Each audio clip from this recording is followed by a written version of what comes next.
Esse aqui é um forte alerta de profecia e de tomada de poder no Oriente Médio, e eu gostaria que você fosse comigo até o final e prestasse atenção nos detalhes. Vamos lá. Senhoras e senhores, a administração Trump 2 está vindo com muita força e está exercendo uma diplomacia diferente. Tem detalhes aí de semelhanças no modo de negociação, nesse jeito impetuoso do Trump exigir o que quer, ou buscar a negociação em seus termos, que é a bravata nas redes sociais, através da mídia, fazendo pressão, exercendo aquela figura do chefão que bate na mesa e diz o que quer, mas na verdade ele já sabe o meio termo, é ali que ele quer chegar. Não é diferente para o que está acontecendo no Oriente Médio agora. Benjamin Netanyahu, primeiro-ministro de Israel, eu vou falando e vou colocando para vocês os prints. Primeiro-ministro de Israel está nos Estados Unidos. Ele vai estender a sua visita até sábado dessa semana para discutir questões relacionadas à Cisjordânia, certo? Aos assentamentos, aos novos assentamentos, a política expansionista de Israel, também a entrega dos reféns, o prolongamento do cessar-fogo, né, entre Israel e aquele grupo extremista que ainda está com um número significativo de reféns israelenses. E aí estamos falando de quase 2.000 presos envolvidos em questões extremas, né, dos grupos, seja da Jihad, que atua na Palestina, ou do próprio Hamas, 2.000, né, para os reféns israelenses. Então é uma coisa muito grande. Existem muitas questões ainda para nós entendermos nos termos do acordo de liberação de reféns. Mas o que eu quero dizer a vocês que dessa ida do Benjamin Netanyahu a Israel, o Trump disse algo. O Trump disse algo sobre transformar Gaza em uma riviera, um paraíso turístico banhado pelo mar, um lugar de grande potencial econômico turístico, mas vai muito além de tornar Gaza uma riviera, um entreposto turístico, uma zona turística, onde você pode passar as suas férias nas suas mansões. Não é só isso, senhoras e senhores. Eu vou falar para você quem primeiro disse que Gaza seria uma riviera. Quem foi que disse? Antes do Trump, hein? Muito antes do Trump. Quem foi que disse? Vocês vão surpreender. Ou não. Eu vou mostrar para vocês o jogo econômico, geoestratégico e também possível cenário profético aqui. Vamos embora. O que acontece é o seguinte. Benjamin Netanyahu esteve com o Trump e Benjamin Netanyahu deu ao Trump um bip dourado, um bip, sabe? Aqui no Brasil tinha uma marca muito famosa chamada Teletrim, o bip dourado. Israel iniciou uma tática de obliterar a comunicação dos extremistas do Hamas, do Hezbollah, explodindo os bips, porque Israel criou uma empresa de fachada no ano passado. No ano passado aconteceu isso, mas a empresa de fachada foram mais de 10 anos de planejamento. E esses bips estavam batizados, e eles explodiram. Vários extremistas do Hezbollah, do Hamas, da Jihad se foram, né? Israel conseguiu impedir a capacidade de comunicação dos extremistas, daqueles que faziam parte do grupo. Isso foi aclamado como uma grande vitória estratégica do Mossad, de inteligência do Mossad.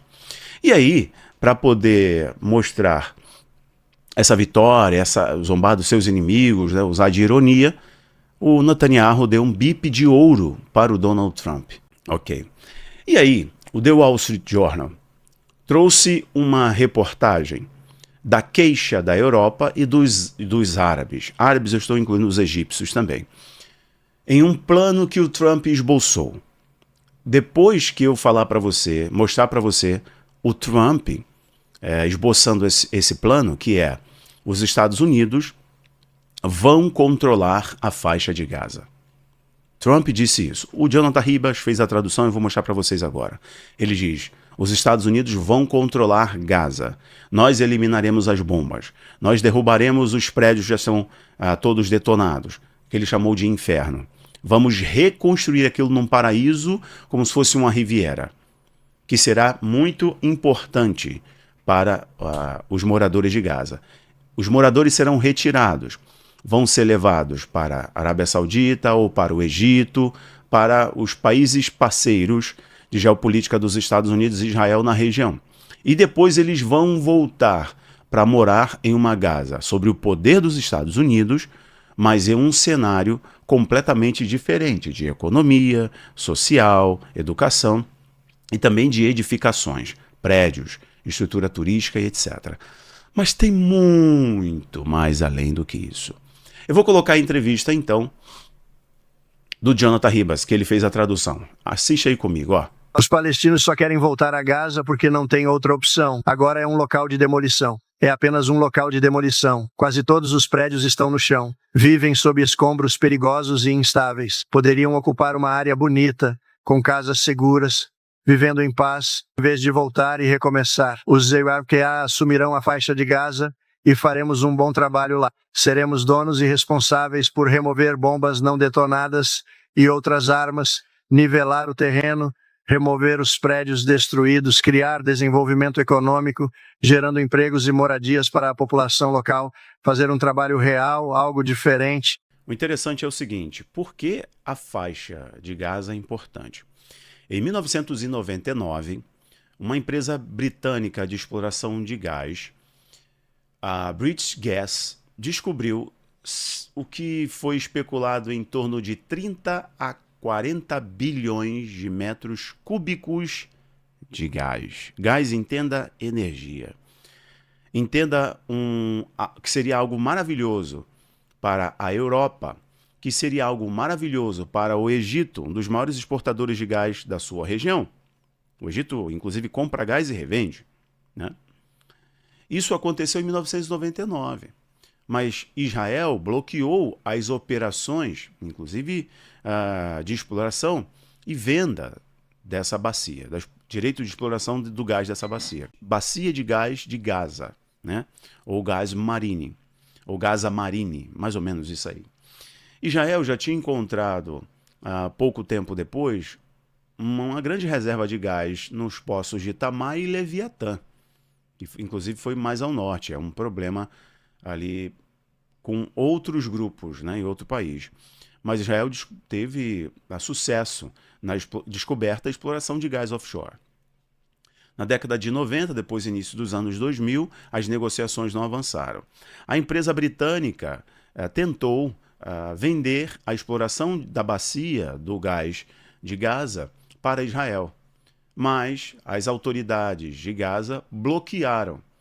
Ao mesmo tempo, Israel não viu com bons olhos a exploração de gás por parte do Hamas, porque isso aí seria um rio de dinheiro para o grupo extremista, que usaria os recursos contra Israel. Ok, perfeito. Entendam este ponto, hein? No ano passado, eu coloco aí um print para vocês, esse jornal é muito poluído, mas eu coloco, poluído que eu falo em termos de propaganda. Eu coloco para vocês um print do Daily Mail, trazendo uma entrevista do Jared Kushner, genro do Donald Trump, casado com Ivanka Trump, ele que é da Cabala. Jared Kushner, peça fundamental para os acordos de Abraão, e não deixou de ser um grande articulador, uma voz do Trump no Oriente Médio. Ele vai ter participação nos bastidores. Será um consultor do Oriente Médio. Já tem judeu dizendo, volta. Isso falei para vocês ano passado, volta, Kushner. O Oriente Médio precisa de você. Pim! Preste atenção nisso. Kushner disse em uma entrevista em Harvard, ele disse o seguinte, Gaza poderá ser uma grande riviera, um entreposto turístico e de segurança para todo o Mediterrâneo e Oriente Médio. Uma zona paradisíaca onde o turismo iria mover a economia da região.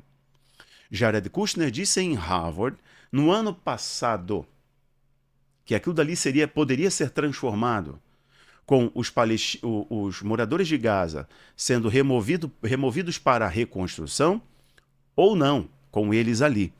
E contando com o apoio dos árabes. E aí vem a entrevista do Trump que eu mostrei para vocês agora. Trump dizendo que vai remover os moradores de Gaza, deslocando-os para fora do território, reconstruir, remover as bombas, acabar com os túneis do Hamas, acabar com as forças do Hamas. Ou seja, é uma nova guerra ao terror estilo Trump, mas agora para a reconstrução, onde os Estados Unidos estarão presentes diretamente na reconstrução de um país. Lembro-me que da última vez, da guerra ao terror, a invasão ao Iraque, foi por uma causa, aspas, nobre, segundo a comunidade internacional. Não encontraram nenhuma arma de destruição em massa. Sabemos que sim, o Hamas, não só o Hamas, mas todos os grupos extremos, e a Jihad Islâmica da Palestina são um problema gigantesco para a paz no Oriente Médio, porque eles gozam com o apoio iraniano. Então serão 2 ou 3 coelhos de uma vez só. Por que estar presente ali? Por que reconstruir é importante? E o que o Trump quer? O que o Trump quer não é, de fato, ter a posse, o controle total de Gaza. Mas, ao fazer isso, ele estica a corda da negociação, sabendo que haverá um meio termo. Quando ele diz os Estados Unidos vão tomar posse de Gaza, ele já sabe que, no final, Gaza será administrado por uma cúpula árabe, envolvendo com representantes, inclusive, internacionais. Anote o que eu estou te dizendo. Trump está mirando uma cúpula árabe, envolvendo Egito, que já tem um longo histórico de aproximação e de negociação de cessar-fogo e de paz com o Hamas e com a Palestina. E Arábia Saudita e Emirados Árabes Unidos. Emirados Árabes Unidos e outros países árabes já normalizaram com Israel. E o próximo a normalizar, que vai encabeçar essa cúpula de administração de Gaza, é a Arábia Saudita, que também tem interesse em sufocar, asfixiar o investimento iraniano nas suas guerras de procuração na região. Certo?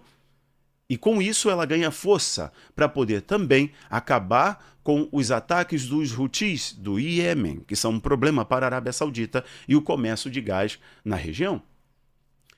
Quando os Estados Unidos fazem isso, quando o Trump faz isso, ele está mirando essa cúpula mundial que vai administrar Gaza e oferecer a paz para a região mais beligerante do globo, que é o Oriente Médio. Uma cúpula mundial será formada, encabeçada por países árabes, países muçulmanos, o Egito, a Arábia Saudita, Jordânia e por aí vai. Os Estados Unidos também estarão presentes. Será que serão 10 países? Não sei. Mas a partir dali o mundo vai experimentar um acordo de paz. De fato, uma paz para reconstruir. E Gaza, segundo eles, será refeita por uma questão econômica, social, imobiliária. E, com a desculpa de tornar Gaza um paraíso, um grande resort, uma riviera para os milionários, os Estados Unidos estão escondendo o interesse no gás. Por quê? Explorando o gás da região, da bacia de Gaza, ou Gaza Marine, os Estados Unidos resolvem um problema para a Europa. Resolve o problema da chegada ou da retomada, da reaproximação da Rússia no Oriente Médio, da China no Oriente Médio. Diminui a dependência do Suez, por exemplo. O Mediterrâneo agora se torna uma zona mais segura para o transporte de gás e petróleo, um entreposto de comércio internacional seguro. E, ao mesmo tempo, aumenta o poder dos Estados Unidos sobre o Oriente Médio, sobre a geopolítica portuária do Oriente Médio. Isso é muito interessante, porque é um alerta de profecia, porque vejo que só depois que os Estados Unidos oferecerem de fato um acordo para reconstruir Gaza, não deslocando os palestinos, não deslocando os moradores de Gaza, isso não vai acontecer. Trump sabe que isso não será possível, ele está jogando a corda lá em cima, porque ele está mirando aqui no meio. A Arábia Saudita terá um grande papel. Israel vai normalizar com a Arábia Saudita. Mas primeiro, antes da normalização com a Arábia Saudita, será assinado o reconhecimento do Estado palestino. Senhoras e senhores, tem muita coisa acontecendo. Eu expliquei algumas, porém não vou estender demais o vídeo. O que vocês acharam? Comentem aqui embaixo. Se vocês quiserem estudar sobre geopolítica do Oriente Médio e escatologia, você tem um lugar certo. aba Play. O link está bem aqui embaixo. Estude lá conosco, assista filmes, séries, documentários autorais, você vai gostar demais. Tem aplicativo na televisão, iOS e Android. O link está aqui embaixo. Um abraço. Tchau, tchau.